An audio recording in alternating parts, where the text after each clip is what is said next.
সরকার আওয়ামী লীগকে নিষিদ্ধ করেনি, এমনকি তাদের দলীয় রেজিস্ট্রেশনও বাতিল করা হয়নি। শুধুই তাদের রাজনৈতিক কর্মকাণ্ড সাময়িকভাবে বন্ধ রাখা হয়েছে। তবে পরিস্থিতি বিবেচনায় এই সিদ্ধান্তে যে কোনো সময় পরিবর্তনও হতে পারে।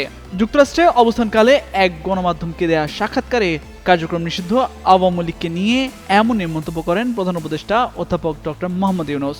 এরপরই সাক্ষাৎকারটি ছড়িয়ে পড়লে শুরু হয় আলোচনার সমালোচনার প্রশ্ন ওঠে, নির্বাচনের আগে কি তবে উঠে যাচ্ছে আওয়ামী লীগের নিষেধাজ্ঞা?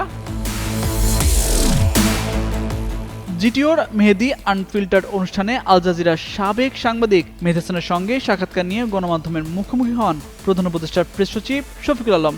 অনলাইন নিউজ পোর্টাল জাগো নিউজকে দেওয়া এক সাক্ষাৎকারে তিনি বলেন, প্রধান উপদেষ্টার সাক্ষাৎকারটি যিনি ট্রান্সলেট করেছেন সেখানে ভুল বোঝাবুঝি হয়েছে। প্রধান উপদেষ্টা বলেছেন, বর্তমানে আওয়ামী লীগের স্ট্যাটাস কি সেই বিষয়ে এই নির্বাচনের আগে আওয়ামী লীগের উপর থেকে নিষেধাজ্ঞা তুলে নেওয়ার কোনো সম্ভাবনা নেই। এছাড়া আওয়ামী লীগের নিষেধাজ্ঞা তুলে নেওয়া কিংবা তাদের কার্যক্রমের নিষেধাজ্ঞা তুলে নেওয়ার প্রশ্নই ওঠে না বলে মন্তব্য করেন তিনি।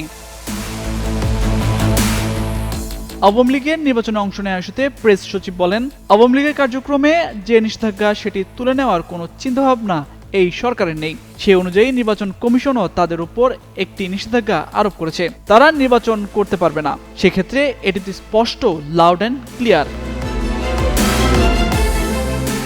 নির্বাচন ইস্যুতে শফিকুল আলম বলেন, জুলাই সনদ দ্রুত স্বাক্ষর হবে। রাজনৈতিক দলগুলো নির্বাচনে ঝাঁপিয়ে পড়বে এবং সেখানে মনোনিবেশ করবে বলে আশাবাদী সরকার। গ্রামগঞ্জে নির্বাচনের হাওয়া এসে পড়েছে। যারা যারা সম্ভাব্য প্রার্থী বারবার তারা তাদের কথাগুলো জানাচ্ছেন।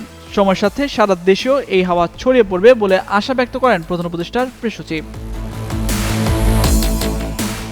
তামজিদ মির্জা, যুগান্তর নিউজ।